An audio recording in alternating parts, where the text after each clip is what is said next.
Rain is expected to continue in the northeast. Already life-threatening flooding has been observed, and we're looking at potentially catastrophic flooding in some areas.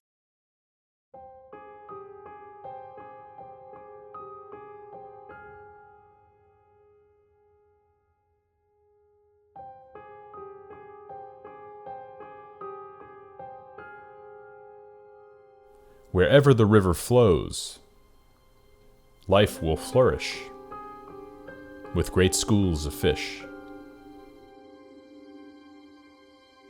For the river is changing the salt sea into fresh water. Where the river flows, life abounds, as fishermen will stand shoulder to shoulder on the shore to cast their nets.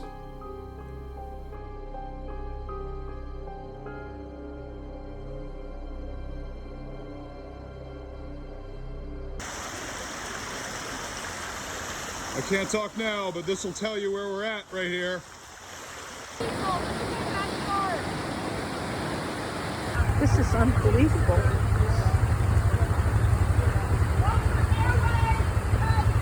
Uh-oh, watch her airway. Crying out loud.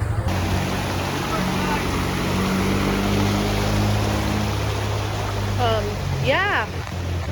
Time to evac.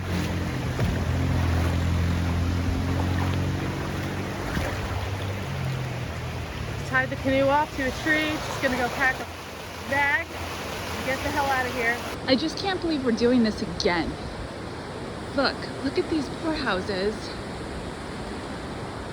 being totally taken over by water. A town cut off from each other, not able to get to people to find out if they're okay. This is the river right now. It's right up next to the road. The road hasn't gone under yet, but both sides are under. It's still flowing right through Smokable's parking lot and their yard pretty heavily. This sucks. Very depressing. About 6, I got a phone call from the boyfriend. He sounded very panicked. Are you all right? Yeah. He says, it's flooding. Go look outside. I said, well, it's in the far back field right now. The dog and I were still in bed. And all I remember is hearing from downstairs, Wendy, we gotta go. It had a flag on the end of the porch. It was tangled up, and I went out and untangled that, and I looked down and I thought, what is that down there? That don't look right. And I was looking down the back of the house to where the gate and the fence was. So I got the flag untangled, went in the house, went down where the window is, just almost above there, and looked, and I said, that is the river. So it's time to leave. Jamie, who lives in the back unit, she came up the stairs knocking on my door really hard, and I thought, oh my God, she's got Riley, her daughter, is handicapped, and so I thought, oh my God, something's wrong with Riley. And then she just said, look out the window. And I realized I better clear the deck down there, because I didn't want to lose my chairs. So I took the rugs, I drove my car down there and loaded it in, thinking I should really have asked for some help, but I really didn't think I needed it, as long as I got it up here. So one load I got up, and then I went back down to get the next, and the water started to come around my car. Because I was more panicked about getting everything out of the yard, and I thought it was going to be like spring when we had some water come up. My truck was parked over here by the garage, and by the time I got to that, the water was up just below my knees. My boots came just above my ankles. I was terrified, absolutely terrified, and they came to pick me up, and I said, the dog has to go, and they had 2 ATVs, and it was, to me, it was still terrifying. She didn't care. I did.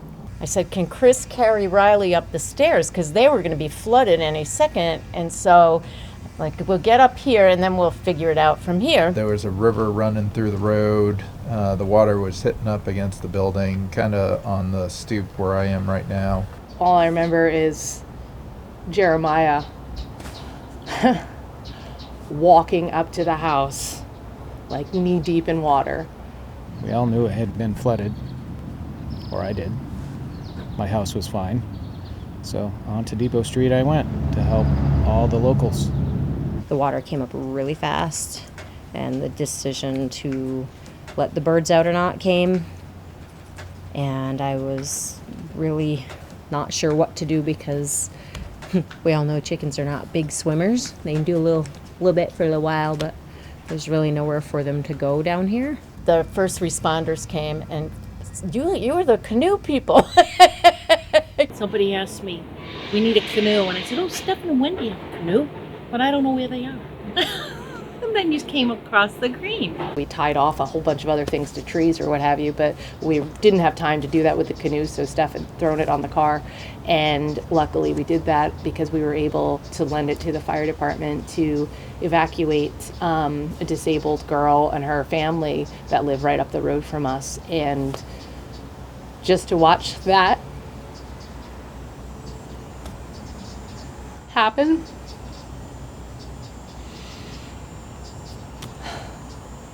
you feel so useless.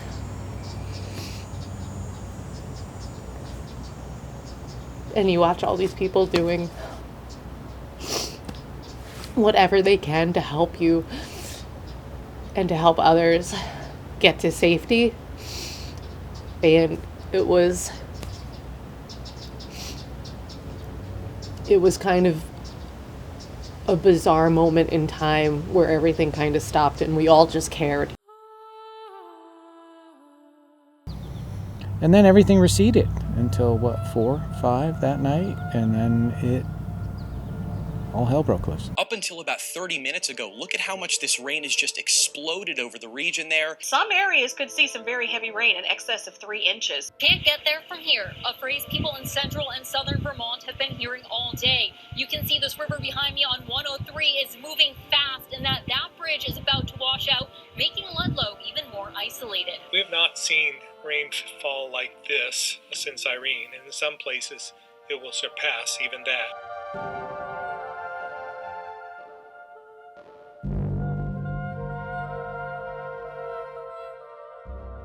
When I saw the first water coming through, I thought it was over. And then the second wave came through, it was just devastating. I mean. And I came back here thinking it wasn't too bad. A lot of water. But then the fire department came and asked me to come out. And I went back to Diane's and listened to it rain and rain and rain until I thought I was going to crawl out of my skin. And then the second barrage of rain came and the dams let loose. Then eventually we saw the coops start floating away. We couldn't get to them, and yeah. Within it was 20 seconds, I was completely trapped. This whole thing was surrounded by water, and it was like class 5 rapids. I called the fire department. They were like, well, we cannot get to you.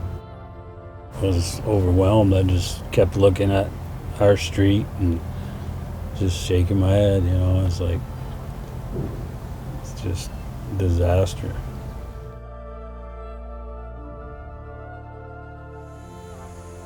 Then we had to move from the church to the schoolhouse because one of the other evacuation sites also needed to come to the church because they were starting to take on water.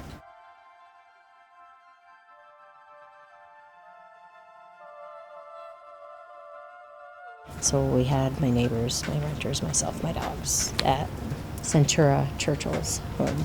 It's awesome. And the irony is they have a picture of the 1927 flood on her wall. And so you could see the schoolhouse and the gigantic cliff of dirt in front of it. So we didn't quite get that bad, but it was pretty late night, early morning, lots of unsettling, and coming back to discover lots of devastation. Yeah. So that was the day into the next day.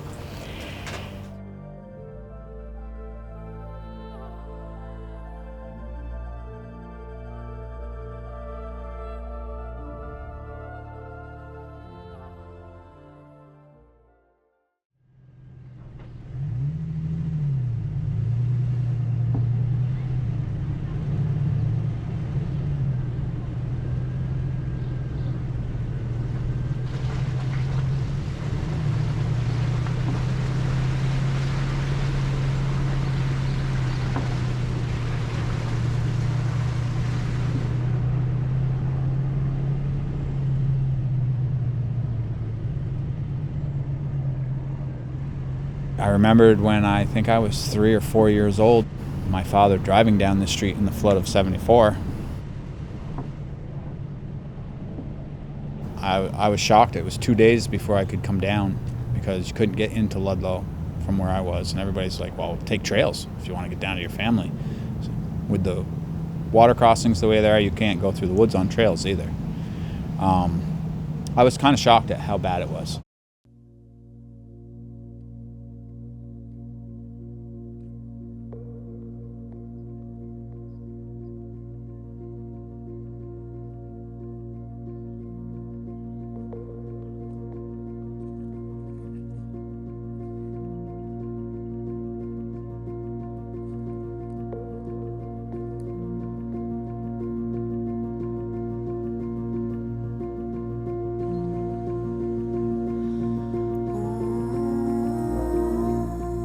Can't even get in this one yet to see if anything's alive, but I highly doubt it. I don't hear a single peep.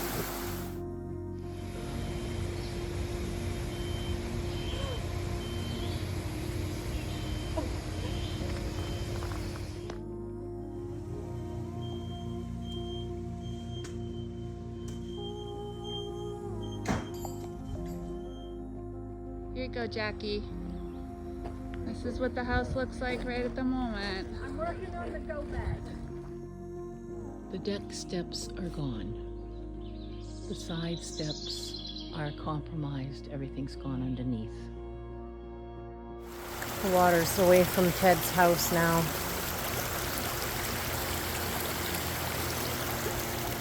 I feel so sick to my stomach right now. This storm was a lot worse than Irene. By the time I got back down here, it was just basements were full, water everywhere. It was just mass destruction. And I haven't seen anything like that since I've been here. As I came down, other people, they wouldn't even give me eye contact. So I knew it was bad. So,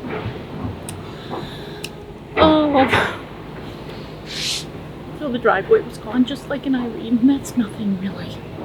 It's just I didn't want to do it again.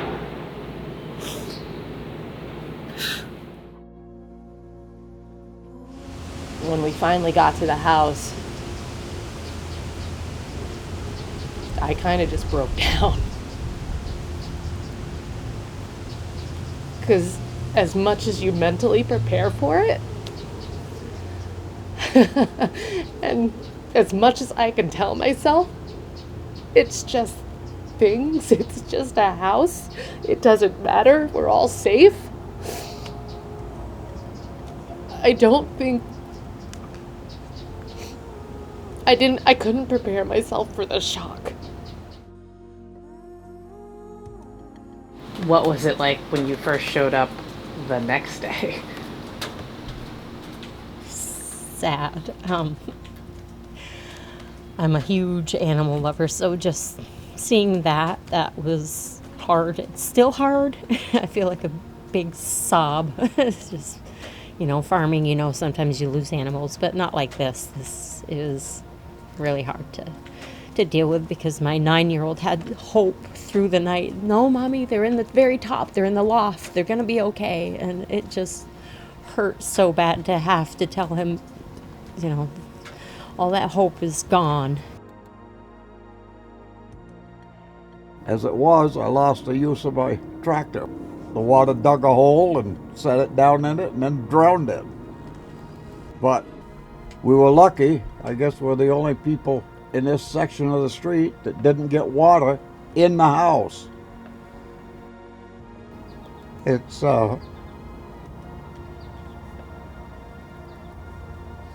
been kind of a hard time. I'm not blowing my own horn, but I'm 90 years old, and I just can't. I'm like the old cowboy. If I can't do it from a horse, I'm not going to do it. And that tractor's my horse, so. I was up at 4 and I came down and was taking pictures with my iPad of everybody's property. And then just asked Terry, I got a pump, let's pump out your basement. And that's when it all began. We kind of went into like, we got a big job ahead of us.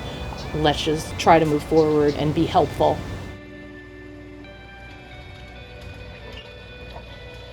It's 2 o'clock. Here we are. Down maybe a step. But slowly just trying to get some stuff out of the basement. That's our freezer. It's full of all the stuff from my garden. Yes, shovel, muck, clean, scrub, cut, all of it. And then it was a trickle-down effect. We got basements pumped. Then we had to empty basements of debris and stuff. And then we trucked all the stuff to the dump. It was like a blur, literally a blur. I remember losing days. It was Thursday and I thought it was Wednesday or something.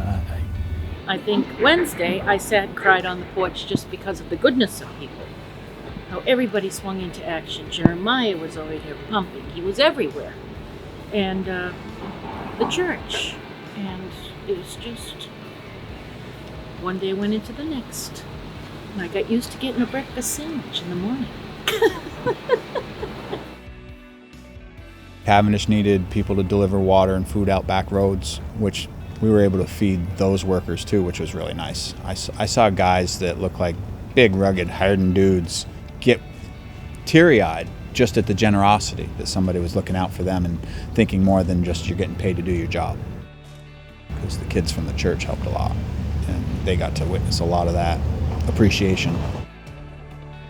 People just got out and started doing things. They're like, they weren't waiting for permission, they weren't waiting to be told what to do. I'd probably be at the very first stages right now if I didn't have help from the community, you know. We're it. We really are. I mean, the volunteers who came to help and us. There was a pretty amazing job done by the local Baptist church becoming a disaster center. They had their pews filled with supplies and acted as a shelter for people who had been forcefully evicted from their homes by the storm.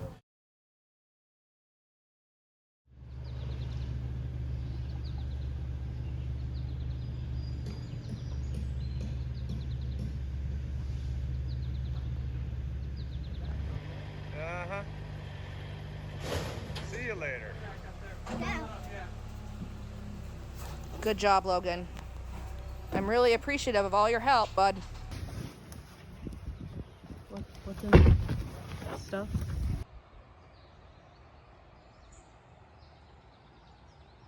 A flood like this takes years to recover from. I mean, it's just not like you can just throw everything back together. Really quite eerily quiet on the street this morning. It's 8:30 on Saturday.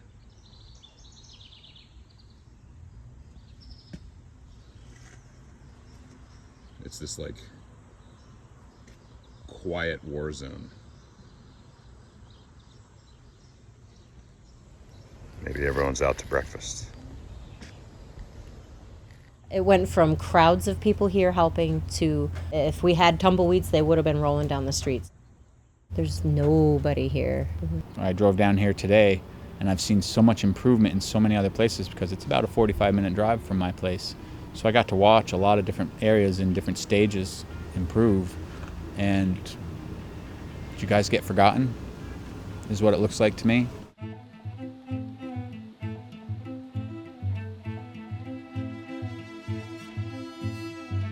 Cavendish is such a small town. It's like the little sub-town off to the side of Ludlow, so people don't think of it much, I guess. They think of Singleton's, our one-stop shopping and guns, ammo, whiskey, and they don't think of the rest of the people down here, so. But we're here. We're all still here. Because everybody else can take for granted that their bread is on a clean countertop and they can open a drawer and have it be clean and get a knife out. Whereas with your place, nothing's clean, nothing's usable. You know, it's people don't understand the devastation that people are still living in. And somebody asked me, "Oh, is everything all back to normal up there?" And I was like, "Back to normal? No, they're not." I said, and that's what made me upset. One night I left down here, and I think it was about a 12-hour day doing stuff. And I was tired, and I was rolling home, and I got to Ludlow, and I looked at one of the Main Street bar hotels that was there, and I saw all the people having a great time standing around, thinking, you should be dirty. You should be putting your drinks down and helping people around you instead of ignoring the huge piles of sand and dirt and gravel right in front of where you're drinking your beer, pretending like everything's great. That's been one of the most frustrating parts. So the government agencies are lovely in the sense that they all tell you, we're here to help, we want to help. And yes and no, they want to come and help you do the intake piece, which is lovely, and do the data collection. They're fabulous at that. However, some of their staff are woefully underprepared to tell you the truth when they say, oh, sure, we can do that, we can cover that. When Irene hit, FEMA came around, and I didn't have flood insurance at that point, and they helped me out a little bit right away. So they've had time to actually deal with these types of disasters, and it seems like they're right back where they were. They're not, nobody's doing anything financially, you know, it's just forms and emails that never get answered. I had flood insurance that covers the structure, and the gentleman who came on site to inspect says, oh, we'll cover the basement stuff for you. You can't. I already had read the forms, it says that. What I need help with is the contents, because they cover none of my outbuildings. All of my tools were in it. It covers none of the farming stuff. I think the government should have stepped up and started writing checks to these people and then ask questions later. I mean, nobody wants to take out loans, you know, at a 6.9% interest. A disaster like this, you need to jump right on it. I mean, you can't wait months and months and months. And then winter's gonna set in a couple months. So a lot of people are gonna be stuck. Got a bid of $40,000 to clean out the basement, and so I was kind of panicky, and I went and tried to get in touch with FEMA, but they couldn't understand my situation because I'm in a condo. They won't have any idea of if farmers will have help until September-ish, late September-ish. Yeah, it takes that long to get in touch with the federal government, is the statement from one of the young ladies. It's been, like you said, over a month, and I've called my insurance company on 3 different or 4 different occasions to try to talk to a so-called adjuster, and I've left messages. I've actually called my mortgage company and had them call them, and they couldn't get a hold of them. It's like these people just went into hiding or something because you filed a claim. Pretty much everything in the basement was mine, because I'm the only resident here that this is my full-time only house. So yeah, and I have no more pictures of my children's childhood. The only basement is right under my unit, so it's pretty gross still. And I don't think we're gonna get cleaned out for, I don't know, another 3 or 4 weeks. Yeah. And yeah, so I just sat on this bed over here, and then I thought, I didn't think I would sleep, and then I passed out finally, and I woke up and I was like, it's kind of quiet. I couldn't get back in. I don't even know how many days. I mean, I don't know about you, but I've lost track of time and the days, and my unit is in great shape because it's the top 2 floors, but it is filled with mold, I guess, because I did a mold test, and it's, you know, so it's not really habitable right now.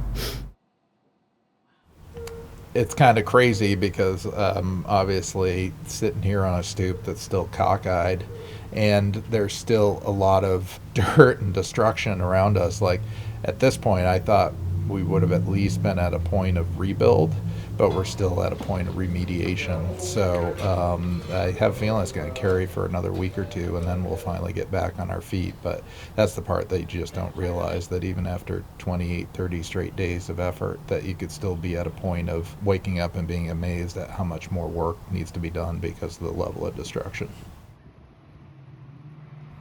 It's still not over. Last night she heard the fire alarm go off. Scared me to death. So I was out here looking for the water in my underwear.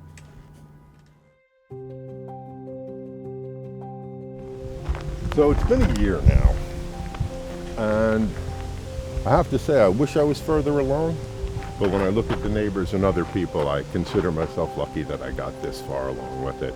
So let me show you around. So the water in the house got up to about this high, and then the door decided it just didn't want to be there anymore and kind of flopped off that way. Imagine that the water was right where that blue line is, because that's where the water was. And if you draw a line straight through there, you realize that it goes 3/4 up the window. And the water was about 5 or 6 feet deep here in the back of the house while it was running. Ran for about 8 or 10 hours. So caused a massive amount of damage to the framing. All of this foundation has been replaced and is now poured concrete. Oh, welcome, come on in. Still not quite finished, but all of this has been redone and about to have carpet put down. It's a long, drawn-out process. Yeah, everything has to be done. And in a lot of times, in a lot of cases, it's on you. Oh, it's pouring rain. That's right. And especially when you don't have power and you don't have, running water that you could use, those things come in handy. But the smell, I still smell it sometimes. I do. Toting gas back and forth just to keep the electricity and the fans running so what was left of your house doesn't turn green and rot. It kind of gets on your nerves a bit. Almost got it out. Almost done. It's like running a marathon, not a 100-yard sprint. And that's the part that really wears on you, because at mile 20, you just want to sit down and stop. And you realize there's no stopping until you run through the tape at the end or past the guy with the stopwatch in his hand, Where the water came through from the front of the house, this is where it blew through the wall. So I decided to put a door there just to make it easier to access the other side of the house. I took a negative and I made it a positive. The people in the community, they jumped right to it. But everybody was so nice. Yeah. To see so many people pull together and have the opportunity to actually not focus on your own life and do something that's bigger.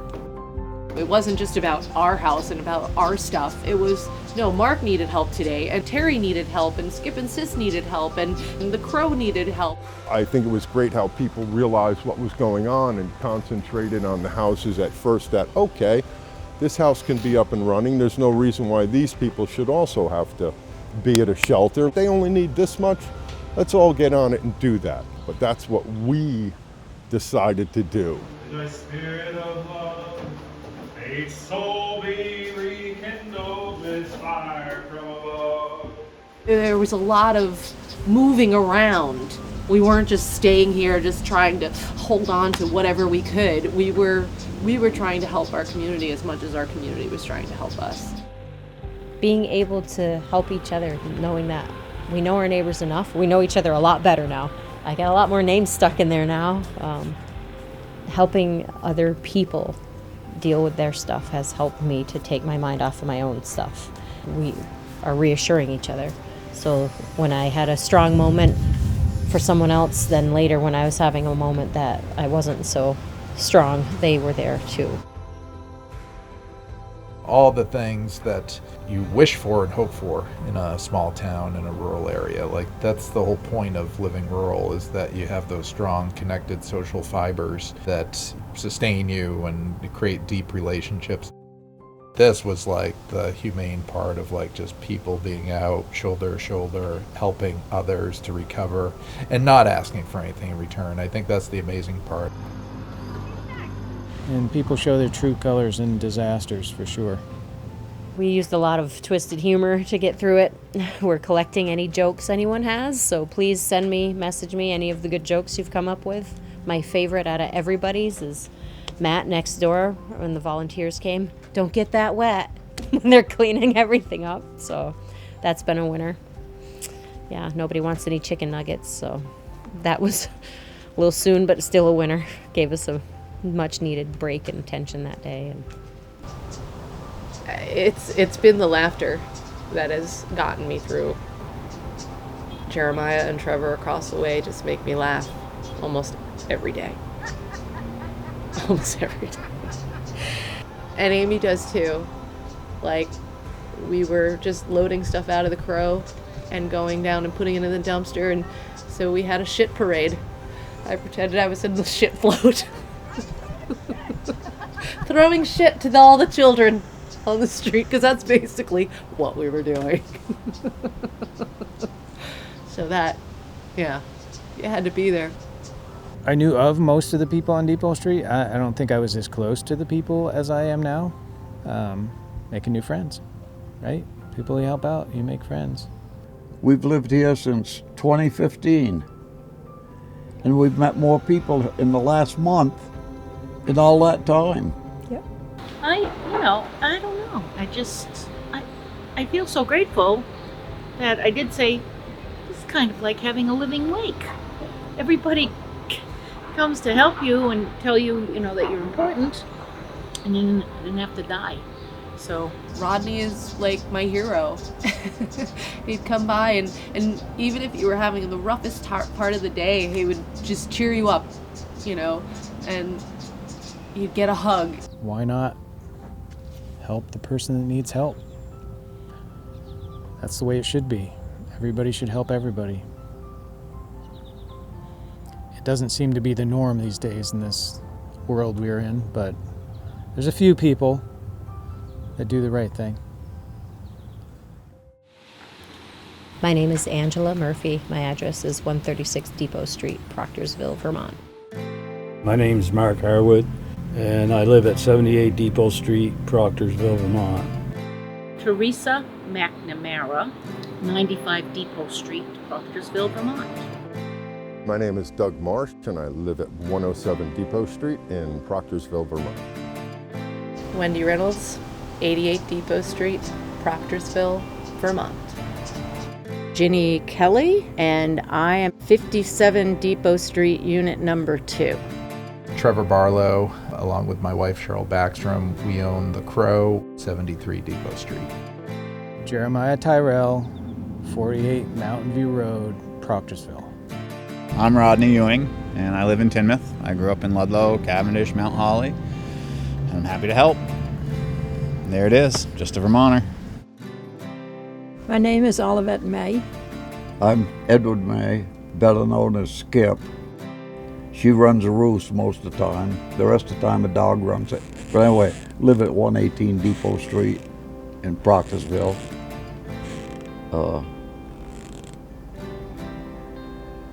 It's where the best people in the world. I gathered, and it's not, I shouldn't say this, but it's not in Burlington, Rutland, Montpelier, St. Johnsbury, or anywhere else. And I don't believe any of them people up there know we exist. But we sure got a hell of a lot done.